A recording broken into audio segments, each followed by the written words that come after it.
Ciao a tutti ragazzi, come potete notare sono qui con Samantha Shannon, che è l'autrice in questo caso di Un giorno di notte cadente, che è il seguito, no non è vero, il seguito è il prequel, del priorato dell'albero delle arance, un libro che come sapete in Italia in particolare è andato molto bene e quindi ora siamo qui per chiacchierare un pochino della sua scrittura, dei suoi personaggi, di insomma le classiche domande che si fanno agli autori. I want to ask you a really basic question.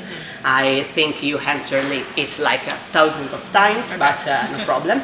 I would like to know what is the first thing that you created when writing the Priory and the A Day or Falling Night, like the first things that say, this could be a book.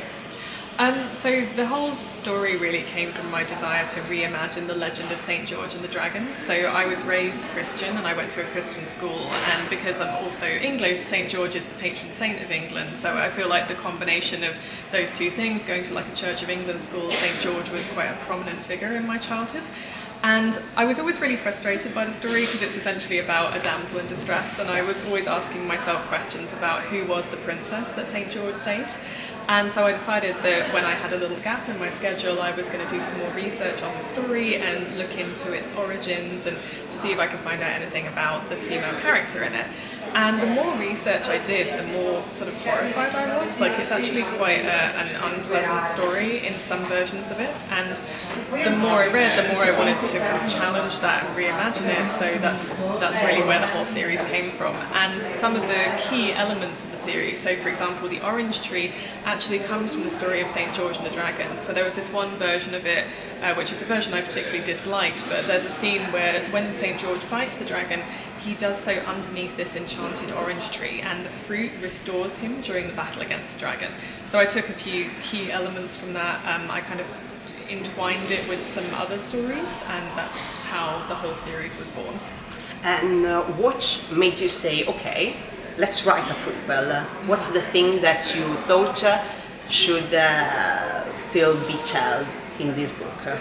Well, I remember when I said to my agent initially that I was going to write a standalone, and he just gave me this look and he says, oh yeah, you're going to write a standalone, because when I was like 20 years old, I came to him and I wanted to write a 7-book series, which was my own season series, so he kind of knows how my mind works.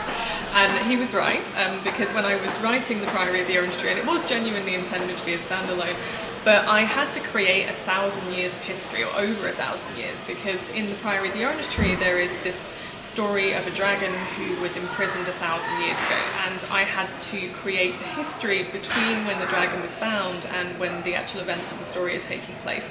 And one of the events I created was called the Grief of Ages, or the Great Sorrow, which was this great war between dragons and humans. And the more I wrote about that period, the more I thought it would make a really fascinating novel. And there were some challenges associated with it. So the Grief of Ages was ended by the arrival of a comet, and that's not something the main characters can affect, which is not... It's kind of sometimes considered not a great thing in a narrative if something just comes out of the sky literally and solves all the characters' problems. So initially I was a little bit nervous about doing it, but the more I thought about it, I was like, what if this is a different story from The Priory of the Orange Tree? Because in Priory the characters can come together to defeat the enemy, and it's kind of a classic quest where they have to collect different things to defeat the dragon. But I thought if that's not an option this time, then the story would not be about trying to fight the enemy, but more about surviving the enemy, just outlasting it basically. And I thought that would actually be a really fascinating challenge for me as an author, so that's why I embarked on A Day of Fallen Night. Yes.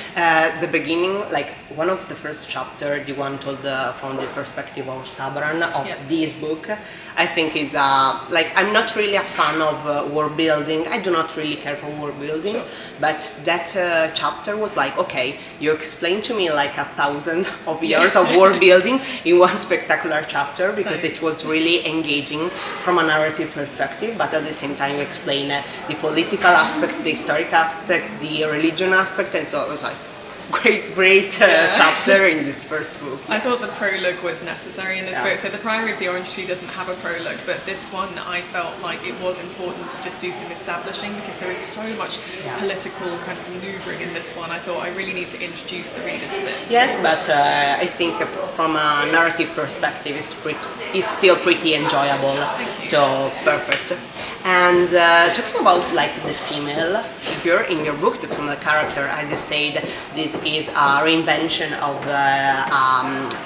myth, of a religion aspect of history, and I would like to you to tell me how you see like your female character reinvent their role in this epic fantasy. Like we know that epic fantasy, in particular from some years ago, had specific role for female character, which maybe they were not really like the best they could be, and you have a lot of female character in your books, and they all have different characteristics, different role in the story, and so I would like to know what was your goal in writing this big cast with different roles?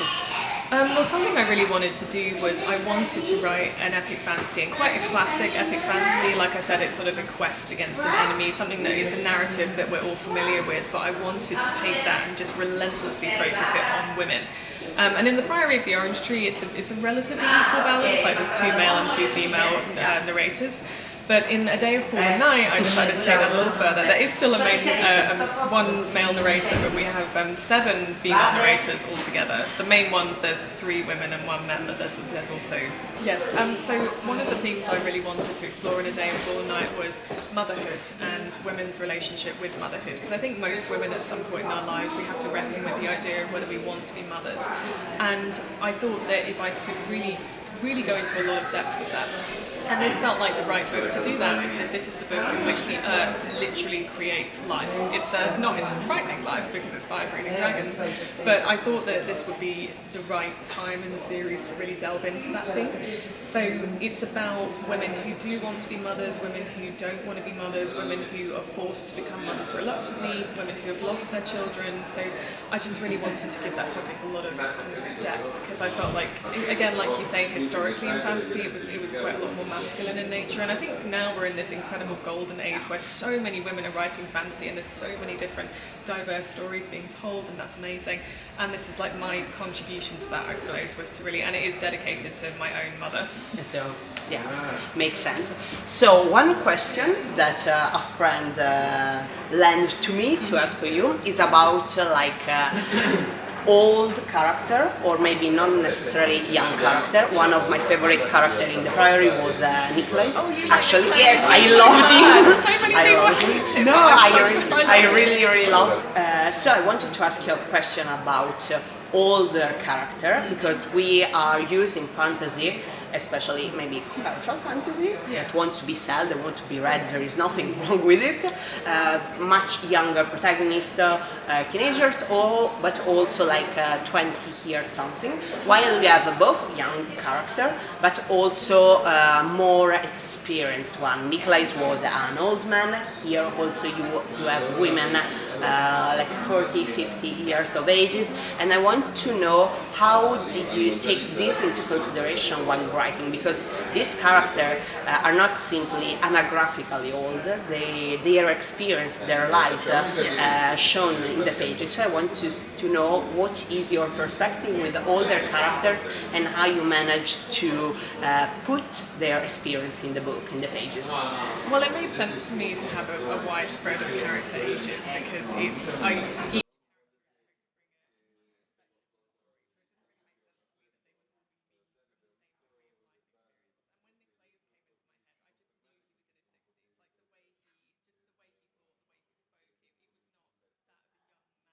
I just felt like he had lived a lot of life, and he has this kind of epic past lost love that was, he was with this guy for like 30 years, and it just made sense to me to do that. And then when I wrote A Day of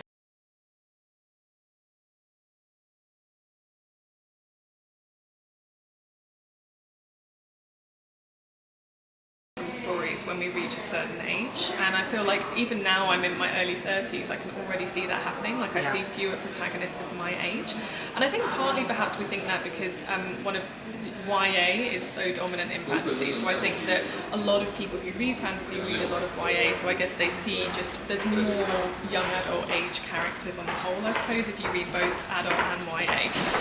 And then even in books like Game of Thrones, a lot of the characters are very young. I mean, I think Dany is something like 13 at the beginning of Game of Thrones, the book, and the Stark children were very young as well. So I just went into it knowing that I wanted particularly to explore older women's lives this time. So Tanuva is 50 and so is her partner Esbar. And I don't want to see myself disappearing from the genre I love. I don't want that to happen to other women. And it just doesn't make sense to me either, because it's so interesting writing characters who have lived a lot of life, because you have so much experience to draw from and they've been through so much that you can weave into their character. So for me it's just a total joy to write characters who are, you know, a couple of decades older than me. Okay, perfect. Thank you so much for your time, for your answer. The interview is finished. Do you want to say anything to your Italian reader or future reader, past reader, please? Yes, I really hope you enjoy A Day of Fallen Night, and also just thank you so much to all of my Italian readers for supporting my books, and I also can't wait for my bonus season series to be republished in Italy soon. Ok, thank you so much e noi ci vediamo al prossimo video e magari anche alla prossima intervista.